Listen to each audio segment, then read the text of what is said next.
Steve Poikonen of the AM Wake Up Show is here. We're talking about this headline that is spreading all over the internet right now among many mainstream news outlets. Right-wing influencers were duped to work for covert Russian influence operation, US says.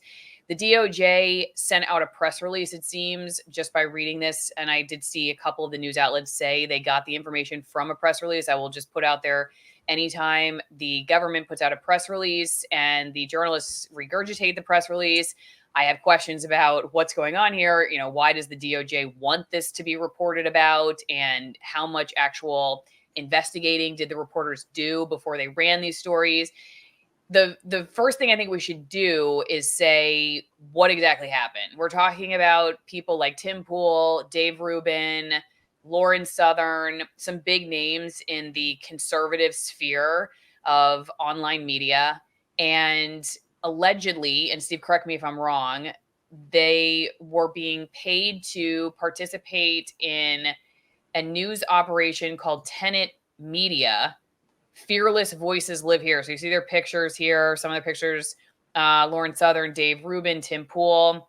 And, you know, from what I gather, basically they had these in some kind of payment to give content over to Tenet Media. But it is unclear to me whether this was unique for Tenet Media or if it was already content they were generating for other sites that then was repurposed on Tenet Media. Many of them have come out and said, like Dave Rubin, that they were victims of a scheme. They didn't know that this stuff was going on. Tim Pool says they were deceived, they're victims. And also they've said that nobody but themselves has been the controller of their content, that they weren't getting paid to say Putin's awesome or something like that. There weren't talking points sent their way. So the crime, I guess, is the people who were working for, if I understand right, Steve, RT News. They were working for RT News.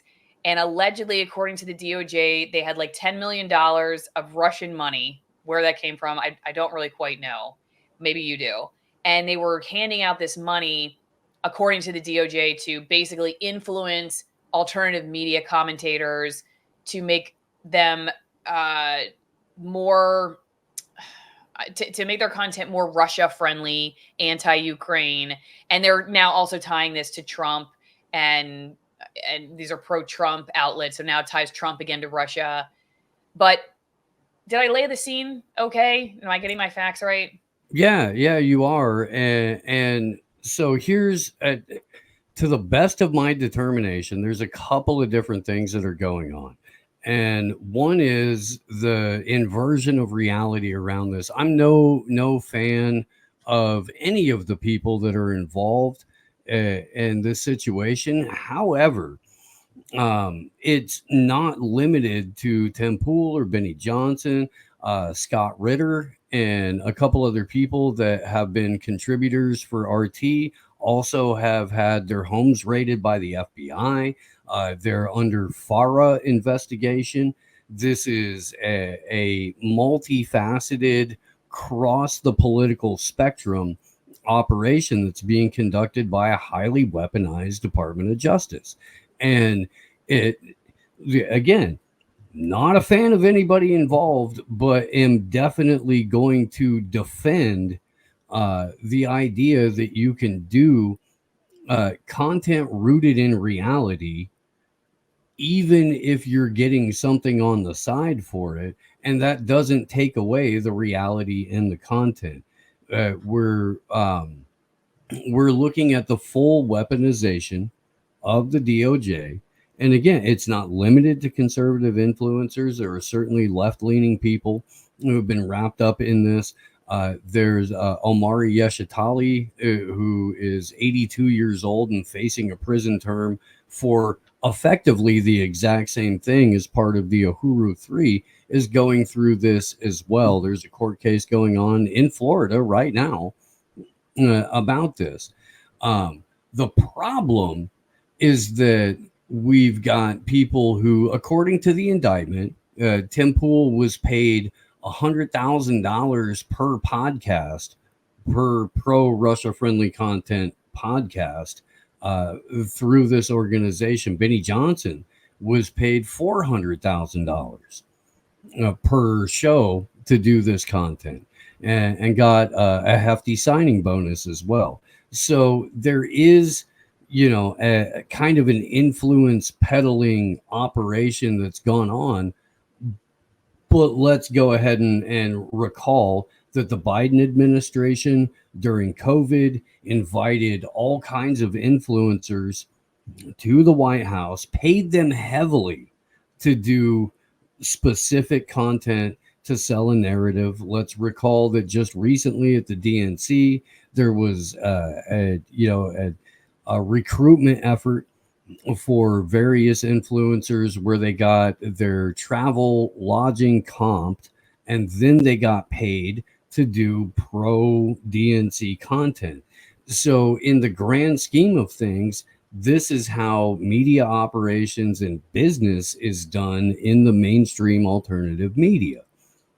I see this as a direct, kind of very hypocritical attack on the part of the Biden stroke Harris Department of Justice.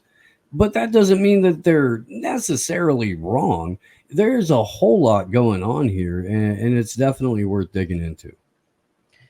All right. Well, if you're someone who's going to be digging into it, you're going to want to have a good glass of wine while you're doing that. Go join the wine club, AllisonWinePromo.com. I got my bottle right here. I have not popped it. I don't drink during the show, but you can. I would totally be okay with that. Maybe I will make more sense to you after you've had a good glass of wine.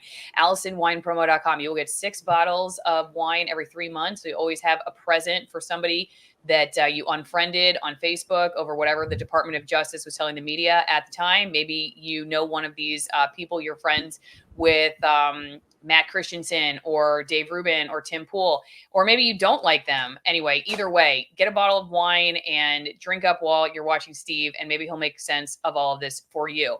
These wines come from very remote regions. They come from sometimes 6,000 to 9,000 feet. This is old world, hand harvested type winemaking passed down from generation to generation.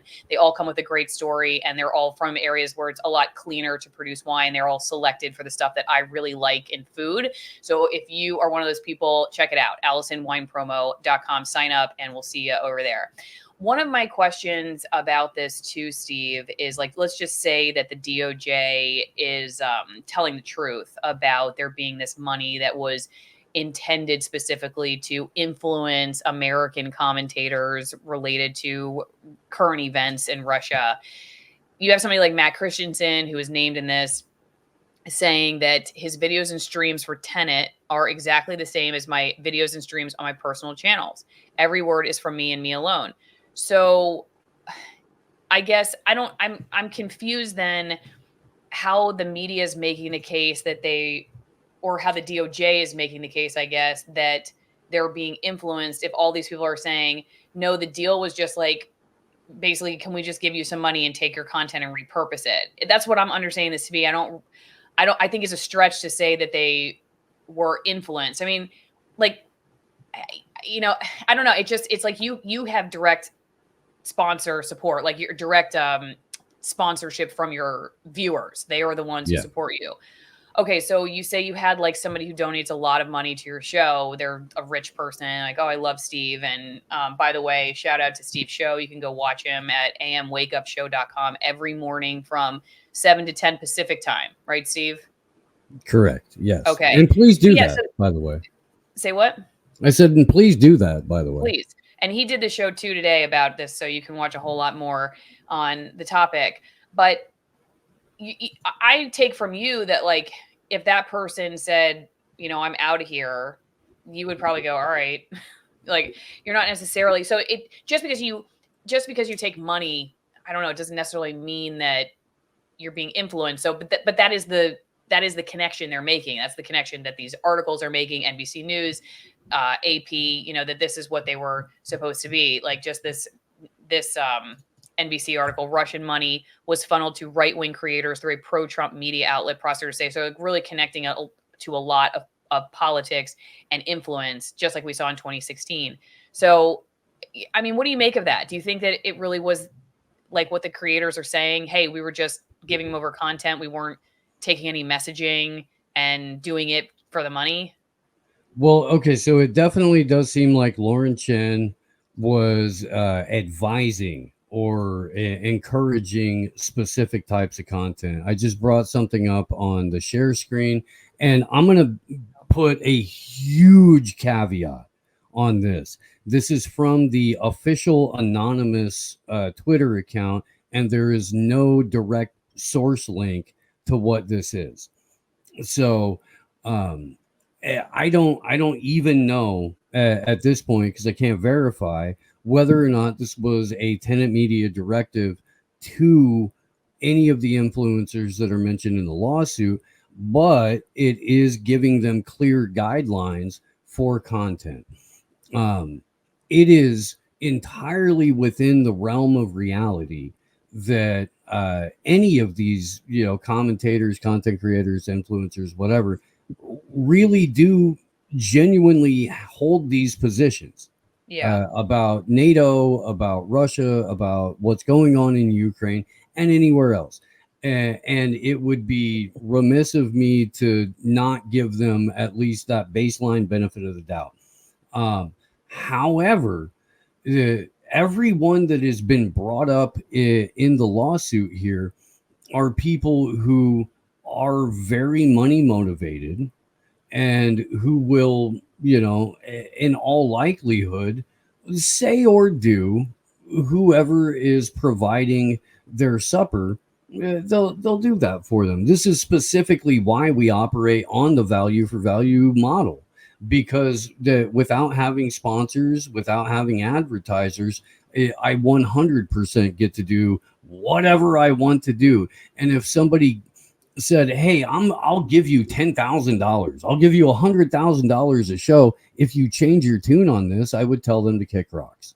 I would, because I already have a very nice support base, that allows me to at least survive every month. And we're getting to a point to where the survive is going to turn into thrive.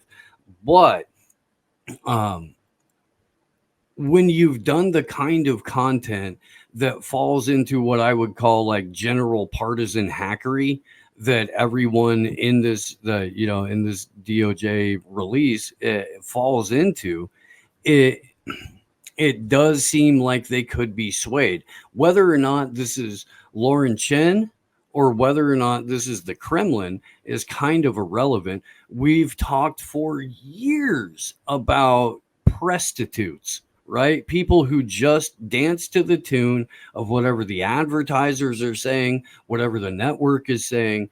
And we've, over the last several years, come into this independent media model that reflects grossly the traditional media that everyone was trying to run away from to begin with. So, I mean, there really is a lot going on. I don't think for a moment that Tim Pool or Christensen or Rubin or any of these guys are paid Kremlin agents. That's the story they're going to try to paint. That's the exact same story they're trying to paint with Scott Ritter or with Richard Medhurst, who got hemmed up at Heathrow Airport. Sarah Wilkerson, who got her home raided. 16 armed agents of the UK stormed into her house, scattered her mother's ashes all over the floor, as a 61-year-old woman who has effectively been harassed and faces imprisonment for doing content that doesn't exclusively promote the Israeli regime. So this is happening all over the West right now, where we have journalists who have been targeted, harassed, rounded up in several cases, and are being effectively extorted until they either give up or change their tune. And Steve, to Yeah, go that ahead. point, what do you think this story does to either credit or discredit those people, and maybe the sympathy or empathy that Americans would have for those people? Because it seems like when you have a story like this come out, it's like, oh, okay, well, they deserved it because look, they're paid by Russians and all these people are paid by Russians. And I'm just curious what you think when you see a story like this. make headlines. And I'm talking about for the people who are kind of on the fence about it, because the people who watch Tim Pool, Dave Rubin, I don't think they're going to really care. I mean, they're going to be like, oh, screw this. Of course I knew the DOJ was weaponized. Like, they're just coming. It'll make them like Rubin and Tim Pool even more, right? So they're that. But say the fence sitters or people who never heard about this, they're like, oh, okay. So there really isn't an attack on actual journalism or free speech or anything. It's just that these people were paid by the Russians. Those are our enemies, and they'll just take it hook, line, and sinker. So how does this story affect those particular cases that you're bringing up? Well, I think it's going to reinforce at least the narrative that there's significant influence that takes place in the media. And again, I would like to remind everyone that in 2012, Barack Obama, as part of the National Defense Authorization Act, signed into law something called the Smith-Mundt Modernization Act, which allowed for unfettered propaganda to be delivered to each and every American via their TV screen, their radio, their newspaper, without any disclosure that the people disseminating that propaganda had skin in the game. So on its face, this is wildly hypocritical. And again, you're never going to find me defending any of these people, the 365 days out of the year. But we're at a point where the hypocrisy is so glaring that you at least have to point out that the United States government does this as a matter of law. So if you have an opinion that runs counter to whatever insane narrative is being pushed on any given day, that shouldn't by default make you a Russian agent, regardless of where your funding is coming from. If they have been given directives to say you have to, disseminate this specific content, that's a different conversation, but we haven't seen direct evidence of that. Okay, if you would like to support the show via the mail, whether that's a letter of encouragement, seeds that grow particularly well in Florida, a winning lottery ticket, donation, letter, whatever it is, you can send me some mail. I love getting the mail. P.O. Box 3355, Denellen, Florida 34432. The producers, who are 4 and 2, open the mail. So please do not send anything creepy. Make sure it is kid friendly and nothing edible, because I will assume you're trying to kill us, but everything else pretty much is on the table. So thanks everybody who supports the show. greenpasture.org. Use Allison at checkout for 10% off. I used to get cavities all the time. I had cavities. Literally, I went to the dentist like you're supposed to every 6 months, which I don't do anymore, but I used to go every 6 months. And every time I went, I had cavities. And I did change my diet. But the biggest change I made was to make sure I was getting enough vitamin D. And this product is really great. It's very high in omega fatty acids, omega 3s, and also vitamin D. It is fermented cod liver. So it's much more bioavailable. Like, all fish oils are not created equal. So you've got that, plus the pastured spring grass cow butter oil mixed together, which is what Dr. Weston A. Price, who was the kind of the founder, I guess, of the natural dentistry movement 100 years ago. This is how he recommended that people should take it to regenerate their teeth. And it's also great for lots of stuff, chronic fatigue, immune system stuff. I give it to my kids every day during, pretty much all the time. But especially when, we're going through like sickness season. Like, my daughter right now is coughing all the time. So we're upping the dose of the cod liver oil, and she actually takes it because I started on her young. So go check it out, greenpasture.org. And use promo code Allison at checkout. I like the cinnamon tingle flavor. I get the gel, but they also have capsules if taking cinnamon flavored fish oil sounds disgusting to you.